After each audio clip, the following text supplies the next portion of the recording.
Sagar Kaushik, Chief Operating Officer, UPL, Mr. Vinay Kumar, Regional Director for Asia and Global Initiatives, Digital Green, and Mr. Wouter Verhey, Agriculture Councillor for India and Sri Lanka, Embassy of Kingdom of Netherlands, to kindly join us on the dais. So, ladies and gentlemen, the theme for this plenary session is Pace of Changing Climate and Mankind's Endurance Impact on Agriculture in the Past, Present and the Future. And the time duration is 30 minutes. May I once again request everybody to kindly be seated as soon as possible as I introduce the eminent panel.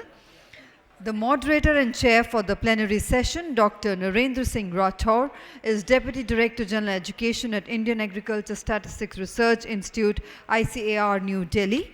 Previously worked in the capacity of a Vice Chancellor at College of Technology and Engineering, SKNA University. He is a specialist in renewable energy in agriculture, post-harvest technology, and food processing with a rich global learning experience. Dr. Anthony is a Research Program Director for Innovation Systems for the Drylands, ISD, International Crops Research Institute for the Semi-Arid Tropics, ICRISAT. Dr. Anthony's expertise covers agronomy and soil science, farm systems analysis, crop modeling, climate risk management, spatial analysis, and he has published widely with more than 65 journal articles, H-index of 22, and citations exceeding 2,600. Dr. Patrick is an agriculture engineer, food security consultant, and project manager with more than 12 years of expertise in providing sustainable agriculture engineering solutions. And he currently serves as an academic associate and program director at the McGill University of Global Food Security. Mr. Sagar Kaushik is Chief Operating Officer, UPL, is an MBA with more than 35 years of experience in the agrochemical agribusiness industry, rice development, including post-harvest technologies. Mr. Vinay Kumar is Regional Director, Asia and Global Initiatives at Digital Green, has over 35 years of experience in the public, private, and non-profit sectors, having implemented on-the-ground projects in more than 20 countries. Mr. Wouter is the Agriculture Councillor of the Netherlands for India and Sri Lanka, has taken a number of initiatives in increasing bilateral cooperation among India and Dutch companies in the agriculture sectors. With those words of introduction, I hand over to our chairperson, Dr. Narendra Singh Rathore, to kindly carry over the proceedings of this plenary session. May I once again remind you, sir, the time duration is only 30 minutes. Over to you.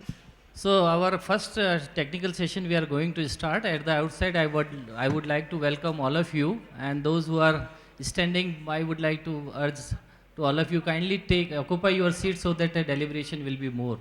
And at initial inception itself, the organizers has given a time period is only 30 minutes. So I afraid that how we will complete, because a lot of deliverables points they have listed, and they mentioned that how far is the technology smart. Climate smart agriculture is there, so that we will have to deliberate. Same thing we will have to deliberate what are the factors which are limiting the different technology to further scale up or to expedite the work related to mitigating the climate change. Same thing is that we are supposed to discuss some of the technology which are enhancing farmers' income. And here I would like to mention that as far as the government of India is concerned, our motto as far as the ICR is concerned, our motto is for production, productivity and profitability in a scenario of when we are having a lot of changes as far as our climate is concerned. And it is not so supportive as far as things are concerned. But fortunately this year we have got a lot of good production. And here I would like to mention those who are not aware that as far as the grain production is concerned, we have crossed 276 million ton production, and that was a remarkable. Same thing is true with the fruits and vegetable and horticulture production. We have crossed 300 million tons. And as far as the milk production is concerned, it is 160 million ton, and we stand on the first position. But you must be knowing that the government of India has given a targeted type of a things, and we are supposed to enhance the income of a farmer to a double level by 2021. And we have got a lot of constraint as far as the climate is concerned. It is not in supportive. But we made an exercise that by 2021 we are supposed to have at least of 325 million tons of grain production. So from 276 to 325 million tons we will have to produce. Same thing is true with the milk production. From 160 to 210 million tons we will have to produce. And same thing is true with our horticulture production, which is at present is 300 million tons. We are supposed to increase to 375 million tons. I am more concerned about our India, and that's why I have given some of the statistics. I would like to urge to all our panelists, those who are sitting on this particular session. This session is really dedicated to a main cause of this conference, and here we are supposed to discuss that what are the different technology which are available and how we can articulate this technology in present context. And very important thing is that I was witness of the inauguration session. Things are discussed in a different way. Here I would like to mention that a lot of things are already available, and as far as the tradition is concerned, India is really a pioneer as far as the traditional technology for mitigation of climate change is concerned. We are also having a lot of a good technology which are indigenously suitable to our climate, and we are doing, and even we are open to have some international and some other technology which are simple in operation, and which we can say that which can easily be adopted. As far as the knowledge is concerned, knowledge means what to do. Everybody knows that what to do, especially in the changing climate situation. But important thing is that a type of skill is required, and that type of skill we need to articulate in our farmers. In our country, we have got more than 14 crore farmers are there, and now the question is that how to how to do the things, and especially how to increase the production in a scenario of our climate change. That is an important thing. But at the same time, I would like to urge to all our panelists sitting in this that not only the knowledge and skill is important for this particular task, but at the same time a type of ability and type of experience is also important. So I would like to request to all of you that kindly concentrate your talk that how we can have a different type of ability, how to simplify the process of all problems, and at the same time how to reduce our losses and how to increase the efficiency of our different agriculture operation, and how to have a maximum production. That should be our the point of discussion. Although more deliberation has been given, I would not take much more of the time. But once again, I would like to request, because the organizers has given this 30 minutes, so we are total 6 persons are there. So kindly give the main points related to our theme, limited to 5 minutes. So at the initial inception, I would like to request to Dr. Anthony, and who is a research program director. Dr. Anthony, please, would you like to throw some light on this issue? Thank you very much. I'm coming from ICRISAT, which is focused mainly on the semi-arid tropics. So a lot of my comments are around rain-fed systems in these semi-arid tropics. Now these systems, these climates are already highly variable. Historically they've been variable, so farmers have always had to manage these issues of climate. Highly variable rainfall, high temperatures, long periods of drought. So much of the farming systems in the past were built around trying to manage resilience. And I think what's happened in the last maybe 50 years is that many of the traditional knowledges that we had and many of the crops that we used have changed, and our demands for productivity are much higher. So we're putting farmers are putting themselves at a much higher level of risk. So they're trying to earn better returns from the agriculture that they're farming. Many of the technologies are inherently climate smart, but and there's many examples of the cereals from the drylands, millets, sorghums, from the legumes, the pulse crops, and there's many practices that ICAR and CREDA and ICRISAT have developed that are relevant for resource-poor smallholder farming. But as we heard this morning, Mr. Singhal mentioned that markets are driving how land use is planned and how farms are designed. And so markets often drive the adoption of and deployment of technology. And it's often that these technologies aren't climate smart in the environment where they're deployed. You can think of examples such as maize, cotton, paddy rice in many areas in the state that I live in Telangana, in areas that are very, very vulnerable. And this puts the farming system and the farmers under stress when the climate changes, or when the climate is highly inherently variable. The challenge is, how do we adjust these markets and bring in other crops and other farming systems and other commodities that also have attractive markets like cotton or maize. And so that requires multiple interventions. It requires more sensible policies, so not concentrating and not putting policies just on wheat and rice, but also trying to promote pulses and more resilient crops.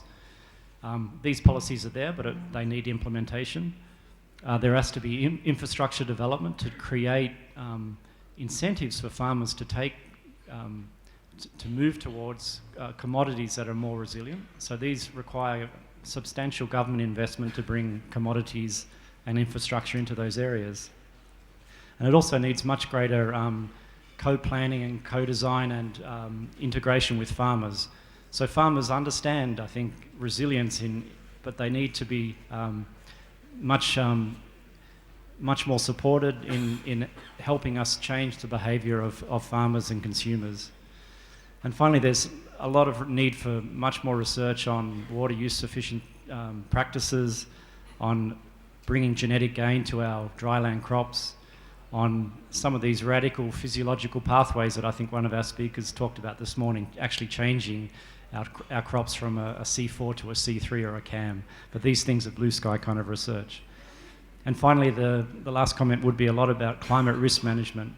There's many technologies to help farmers and deliver information directly to farmers that's location specific, that's specific to their farm and is relevant to the crops and the enterprises that you're using. And digital agriculture is one of these fantastic technologies that is going to bring great innovation in this area of climate risk management. So there's a couple of comments. Thank you. We have got Dr. Patrick. Morning. My name is Patrick Korbawi. I'm coming from McGill University in Canada. I'm the researcher and coming from an academia perspective. I have some comments concerning the climate smart agriculture, and the topic of today is very, very interesting, and it's a hot topic even at McGill nowadays. We cannot just develop technologies, but no end users can use that in a more efficient way. We all know that we live in a finite planet where we have finite resources in terms of water, soil, energy. So we cannot just copy and paste what happened in the past for the future, because we're just simply offering a recipe of failure for the future generations to come. The main problem, I guess, in CSA is not institutional. No, the main problem is institutional, is not technological. So there is a complete disconnect nowadays, from my own opinion, between the organizations involved in technology development, could be universities, could be private sector, and the end users. In my capacity as a program director at the McGill Institute for Global Food Security, when we submit a proposal for the donor upon a call to invest or to work in food security, the first thing we do when we go to do the design workshop, a major piece of the stakeholder is missing, who is the farmer. We all sit on a round table like NGOs, government, academia, and country offices, but I never seen a community of farmers or farmers representatives sitting with us during the design phase of the proposal or the project. So that, for me, it's a huge gap, because we don't listen to them, we don't hear from them, and those are our beneficiaries. So if we're gonna develop technologies, we need to develop it for them. So nowadays at McGill, I can assure you that we kind of have a paradigm shift in our research. We are more investing in research that is called applied research. So we go to the country, we ask what the needs, and we fulfill the gaps, and we come back to Canada to develop this technology, and then we go back again to the to the community, to the farmers, to train them, to increase their capacity building, and to learn even from them, because they are the one that's going to use it at the end. So I'm not going to take much of your time. I have one maybe last comment, that the CSA, Climate Smart Agriculture, will only succeed in delivering its promised benefits to smallholders if inclusive institutions are in place to support such innovations. When I say institutions, I mean could be from state, could be market institution, could be local level, like cooperatives, and customary institutions that influence smallholder farmers' decision about how to use and manage their resources in a more efficient way. Those local level institutions, I rely on them because I've been seeing in Africa, Latin America, the Caribbean, and now in Asia, that they can play a major role in enabling smallholders to transform coping capacity into adaptive capacity. So my final comment will be that 4 key institutional functions we need if we need to succeed or to promote CSA. The first one is to provide information about changing climate conditions as well as possible responses. Second, to foster innovation, to develop and to disseminate new practices and knowledge. Third, encourage investment in physical infrastructure and learning new ways of coping strategies and adopting technologies. And the final function will be to provide insurance to cope with risk due to climate shocks and the risk of adopting new practices. Thank you. Thank you. Now we have got Mr. Sagar Kaushik. Well, I come from the private sector, which is the company UPL. We are in the space of producing agrochemicals, seeds, and especially some of the post-harvest technologies. And that is where I would really like to relate the value of the post-harvest losses in terms of making the whole agriculture system climate smart. If you take the whole agriculture and the food system, so we have the production system, and then we have the processing system for food, and then comes the distribution, marketing, exports, etc. And obviously the focus so far, at least in our country, has been more into the production systems. So how to increase the productivity, how to make better inputs, etc., varieties, high-yielding varieties. That has been the focus for the last decades. And I think the public sector research made huge contribution, and we have been successful.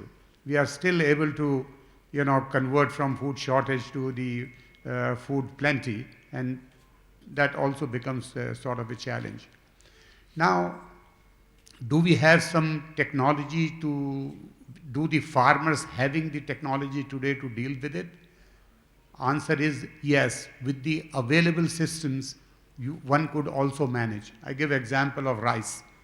Perhaps most of you are aware that the total volume of the fresh water, from the total water available in the world, fresh water is only 1%. And that is what really we use. And from this 1%, 70% goes for agriculture. And there is a significant part of it in our country that goes just for rice. Rice consumes perhaps 80% of the water than the rest of the crops. Now, what is available to the farmers today?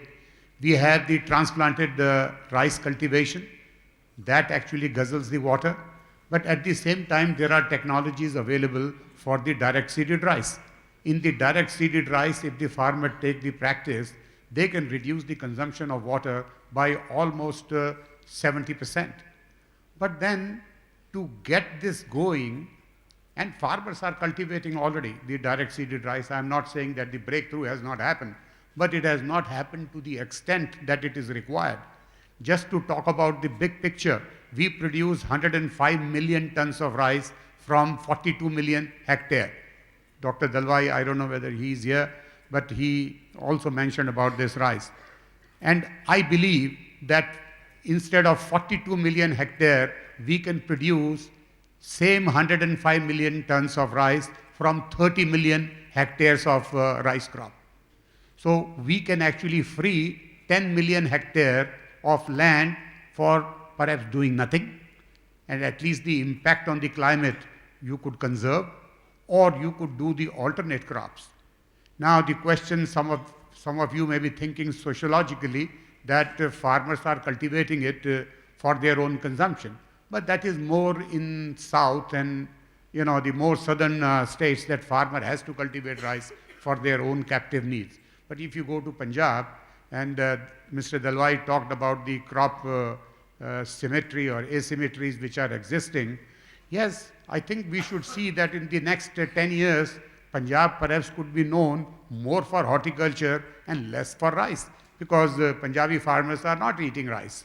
It's not that they are subsistence crops, etc. and all. So therefore, a big change can happen that increase the productivity of rice and reduce the area and free that 10 million hectare and create, the forest where the tree farming could take place for the, fruits, vegetables, etc. So I think the technologies are available, and to bring this change also requires a little bit more implementation plan.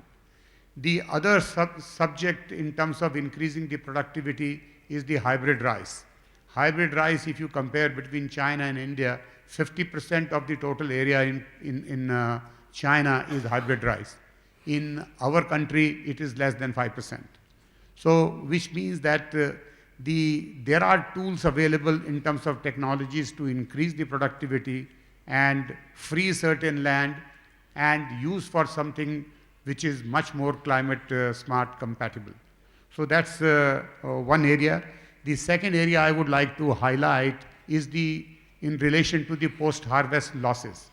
So again, the big picture, the total losses in the world for post-harvest are in terms of about 1 billion plus tons of food is wasted every year. And if we are able to save just 25% of it, we can feed 800 million people. So let us look also from the food security and nutritional security standpoint. Now, India also is a big example. I think our food losses in India are also not small. So whether you take the grains or especially the perishable goods or perishable commodities, there are huge losses which are taking place. So therefore, and there are technologies which are available by which you could manage this, and I give example of potato. In potatoes in India, we know that we have the sprouting which takes place. And the harvesting of potato takes place in the month of March and April. So almost 95% of potato is harvested just in 1.5 months. So there is a glut, farmers have to sell, and all the post-harvest related challenges come. So, but the technologies are available that you could store potatoes for almost 10 months. And we have the technology. In the cold storages, you had to keep the potato for 2 degrees without the use of the technology. But if you use the technologies which we have by fumigating in a proper way, you could raise the temperature of the cold storage from 2 degrees to 12 to 15 degrees. So you require less energy. So already 1,000 cold storages we are able to service. Now there are remaining 2,000 which we cannot service, because for that you need to change the variety. You go to Bihar, you go to eastern part of UP, the potato varieties have a lot of water, but they are not good for storing because it will become ice and then you can't. So what is required is, and we have the technology available for the varieties. I think some companies are sitting here, and I know that the good technologies, Netherlands colleagues are also friends here. There are good technologies available. So you need to change the varieties, and that will enable the post-harvest application of potato, and then you are able to save the entire, this 40 million tons of potato we are producing in our country. So you could make a significant contribution and it brings back the income to the farmers. If you save the post-harvest losses, 12% of it as a part of the income will go back to the farmer. This is how this whole value chain actually functions. So I think there are technologies available. We need to do little bit more in terms of bringing the value chain partners together and helping that somehow these technologies are much more adopted at the local level, and at an accelerated pace these technologies are taking place. I am talking about the technologies which already exist and we can take benefit out of it. Thank you. Thank you, sir. Now our next panelist is Mr. Vinay Kumar ji. Thank you very much. I'm aware of the time limit, so I'll restrict myself to just making a few remarks. I'm from Digital Green. It's a non-profit organization that works across the globe in basically lifting the smallholder farmer out of poverty by using technology. We use information technology to basically bring a better deal for the smallholder farmer. So our focus is on smallholder farmer, and we use different kinds of information technology. When looking at, so we partner with different research organizations. We're working with ICRISAT, with ERI and other organizations to really figure out which are these technologies which would be climate smart and also help the smallholder farmer in improving his livelihood or income. And I think over the past several years, what we have done is basically we have been working with the National Rural Livelihood Mission in India, which is an ambitious program to improve the livelihoods of smallholder farmers. And we have been using technologies which are relevant to the local environment, where the input costs are as minimal as possible. We've been focusing more on using local resources to develop, biomicrobicides and fertilizers. We're trying to restore the local biology of the soil so that the plants are able to get more and more nutrition from the soil. And we call it CMSA, Community Managed Sustainable Agriculture. And we are working in 9 states in the country with major focus in Bihar and AP. And I can say with a lot of confidence that this has really helped to reduce the input cost to the farmers. In fact, we also have a concept of zero budget natural farming, which doesn't really require much of chemical-based fertilizers. Also, some of the production technologies that we disseminate are pretty smart, and we have found that the production is actually at times, particularly in groundnuts, we've found in AP, it's double than what it is in areas where chemical fertilizers have been used. So we have been promoting not just the natural farming, but areas where they're relevant, we're promoting them, and we have found them to be very impactful. The other thing that we've been trying to do is basically how do we improve the income of the smallholder farmer? And one of the things which was mentioned in the morning as well was how do we connect the smallholder farmers with the market using technology?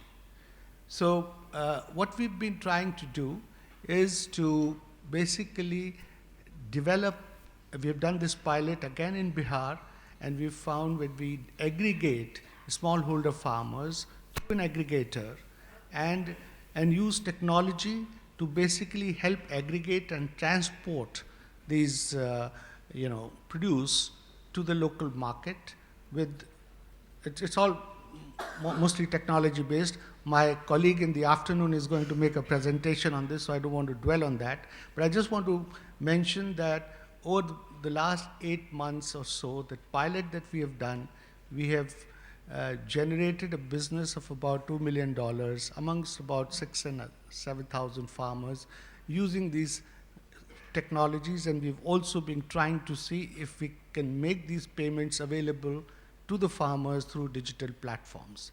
And it has received a lot of traction, and those of you who would be here in the afternoon will be able to see a video on this.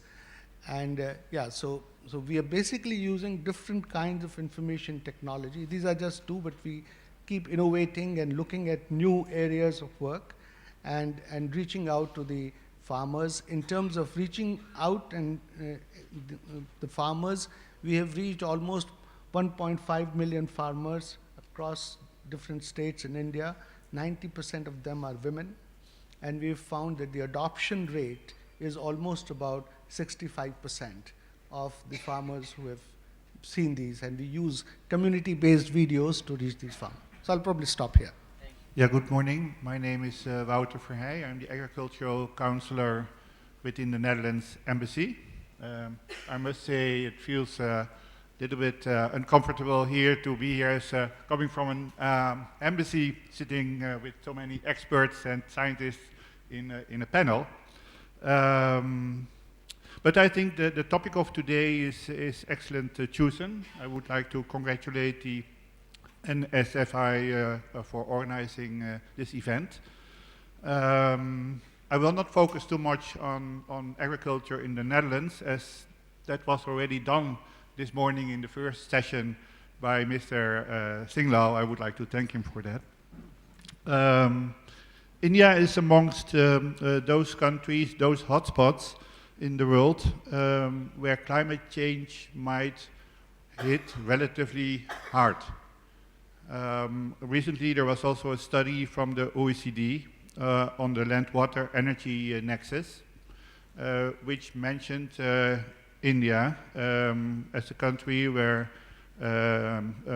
climate change could have severely impact. At the same time, of course, we talk about innovations, we talk about new developments, we make more and more use of geodata. Precision farming, of course, is coming up all over the world. We have urban farming. Next month we will organize in Mumbai an event on vertical farming, which is a new development where you produce without the use of any soil or everything under control inside the building. But I think these kind of developments, of course, they are good that they happen. It is important for the world development of agriculture and as an answer to climate change. But at the same time, I feel that there's still a lot can be done with the present technology.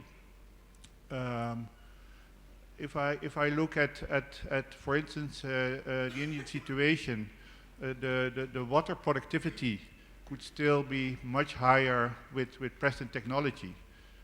In horticulture, Netherlands is good in horticulture. I think the productivity can go up enormously with the present technology in animal husbandry, in dairy. Why is it that the Gear breed in Brazil produces 20 liters per cow, and here it is so much lower? There is still a lot to gain, but it has to be brought to the farmer. And how do you bring it to the farmer? Well, first of all, I think you should always have a chain approach. You should not focus on one thing. You should focus on the whole chain. You can present a new technology to a farmer, but he must also be able to sell this better product in the market. So you have to do it in cooperation with others. You cannot just intervene in one part of the chain. So a chain approach, I think, is very important, and see the farmer as an entrepreneur who can make the right decisions if you give him the tools. So, so I think with the present technology, still big steps can be set, but there is a kind of mind change needed, and we have to look at the farmer in a different way. Yeah, I think I will leave it to this. Thank you very much. Thank you very much. So we are at the end of this panel session. As far as the discussion is concerned, I am really thankful to all panelists, and they have done a good job. And as far as in conclusion, I can say the main things which is coming out of our deliberation is that at least we should create a right type of awareness amongst all our farmers and policy maker. Even we are supposed to awaken the policy maker for this job. That is the thing which is coming out.